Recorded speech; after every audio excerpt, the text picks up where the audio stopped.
புயல் என்ன கடலை நிக்குதா என்ன வரலையா அந்த பக்கம்? பூத்தடி கூட சாயலப்பா. பூத்துட்டு கூட சாயவே இல்லையா? அதான் என்ன வரல போல. அங்கேயே நின்று மையம் கொண்டு நின்று இருக்கு போல புயல். மையம் கொண்டு நின்று இருக்கா? ஏப்பா அப்படி பேசிக்க? புயல் கடந்து போயிருச்சுப்பா. கரையை கடந்து போயிருச்சா? ஆமாப்பா. கரையை கடந்து போனா ஒண்ணுமே இல்லையா? பெரிய பாதிப்புலாம் இல்லையா? பில்டப் இருந்துச்சு. பயந்துட்டு. Hey all, I hope you all guys are good. நானும் நல்லா இருக்கிறேன். சைக்ளோனை சீரியஸாகவே நான் வந்து ரொம்ப அசால்ட்டாக நினச்சிட்டேன்.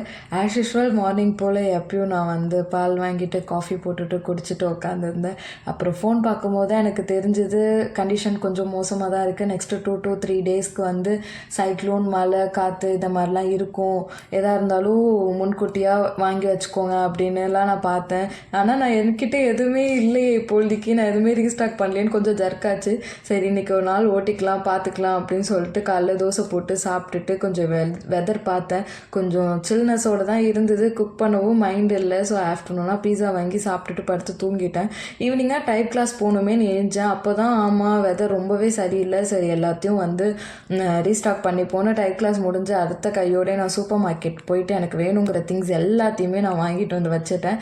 எனக்கு இந்த தடவை இன்னொரு ப்ளஸ் என்ன ஆச்சுன்னா, என்னோட கிச்சனில் ஸ்டாக்லாம் காலி ஆயிடுச்சு. அதே மாதிரி நான் ப்ரிகாஷனரியாக வாங்குறதா இருந்தது. ஸோ சிங்கிள் அமௌண்ட்டில் நான் ரெண்டுத்துக்கான விஷயமே நான் வாங்கிட்டு வந்து வச்சுட்டேன். ஸோ எல்லாமே நான் வந்து சூப்பர் மார்க்கெட்லேயே வாங்கலை. ஒரு சில ஐட்டம்ஸ்லாம் சூப்பர் மார்க்கெட்டில் வந்து கிராம் கணக்கில் இருக்காது. 1/2 kg 1 kg அப்படி தான் இருக்கும். எனக்கு அந்த ஐட்டம்லாம் அவ்வளோக்கும் வேணாம் அப்படின்னு தோணுச்சு. ஸோ நான் சூப்பர் மார்க்கெட், மல்லிகை கடை, காய்கறி கடை, மாவு கடை, அதுக்கப்புறம் நாட்டு மருந்து கடையிலலாம் போய் 2 பொருள் வாங்கிட்டு வந்துட்டு இருந்தேன். ஸோ எந்த விதத்துலலாம் என்னை பார்த்துக்க முடியுமோ அந்த விதத்துலலாம் நான் என்னை பார்த்துக்கிட்டேன்.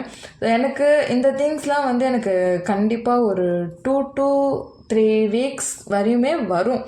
ஏன்னா நான் அவ்வளோக்கா யூஸ் பண்ண மாட்டேன். நான் ஒரு ஆள் தான். எனக்கு கண்டிப்பாக இது எல்லாமே 2 to 3 வீக்ஸ் வரும். அதுவும் ஒரு சில பொருள்லாம் ரொம்ப அதுவும் தாண்டியுமே போகும். ஸோ எதாக இருந்தாலும் ப்ளஸ் தானே சொல்லிட்டு நான் எதையும் யோசிக்காமல் எனக்கு வேணுங்கிற திங்ஸ் எல்லாத்தையுமே நான் வாங்கிட்டு வந்து வச்சுட்டேன். அதுக்கப்புறம் நான் இன்னைக்கு சூப்பர் மார்க்கெட்டில் ஒன்று பார்த்தேன். இன்ஸ்டன்ட் பாஸ்தா அப்படின்னு மேகியோட பிராண்டே விட்டுருந்தாங்க. எப்படி மேகி குக் பண்ணுவோமோ அதே மாதிரி தான் சுட தண்ணியில் வந்து பாஸ்தா போட்டு அவங்க கொடுத்துருந்த மசாலாவை மிக்ஸ் பண்ணால் பாஸ்தா ரெடியாக.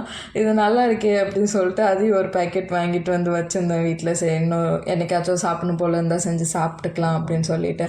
அதுக்கப்புறம் இட்லி பொடி அரைக்கணும்னு அதுக்கும் சேர்த்தே நான் ஐட்டம்ஸ்லாம் வாங்கிட்டு வந்துட்டேன். ஏன்னா வந்து நான் ஒரு ஆளுக்காக எனக்கு சட்னியோ சாம்பாரோ அரைக்கிறது வந்து ஒரு மாதிரி கடுப்பாகவே இருந்தது. ஸோ இட்லி பொடிலாம் வாங்கிட்டு வந்து வச்சுக்கிட்டா, இட்லி பொடிலாம் செஞ்சு வச்சுக்கிட்டா ஈஸியாக இருக்கும்ல அப்படி சொல்லிட்டு அதுக்கான திங்ஸுமே சேர்த்து வாங்கிக்கிட்டேன்.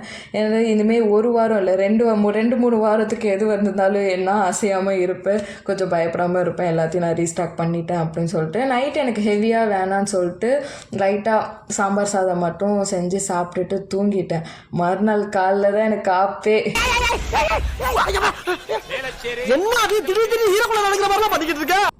சீரியஸ்லி மறுநாள் காலையில் நான் நினச்சதை விட ரொம்ப மோசமாகவே கண்டிஷன் இருந்தது. கேமராவில் ஆக்சுவலி கொஞ்சம் தான் தெரிஞ்சது, பட் நேரில் ரொம்பவே இருந்தது.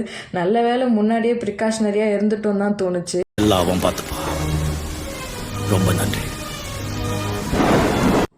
எனிவேஸ் எதாக இருந்தாலும் ஃபேஸ் பண்ணுறதுக்கு நான் தயாராகிட்டேன். நீங்களும் அப்படி ரெடியாக இருப்பீங்கன்னு நம்புகிறேன். அவ்வளோதான் காய்ஸ், இந்த வீடியோவை நான் இதோட முடிச்சுக்கிறேன். மறக்காமல் எல்லோரும் சப்ஸ்கிரைப் பண்ணிடுங்க, லைக் பண்ணுங்கள், ஷேர் பண்ணிவிடுங்க.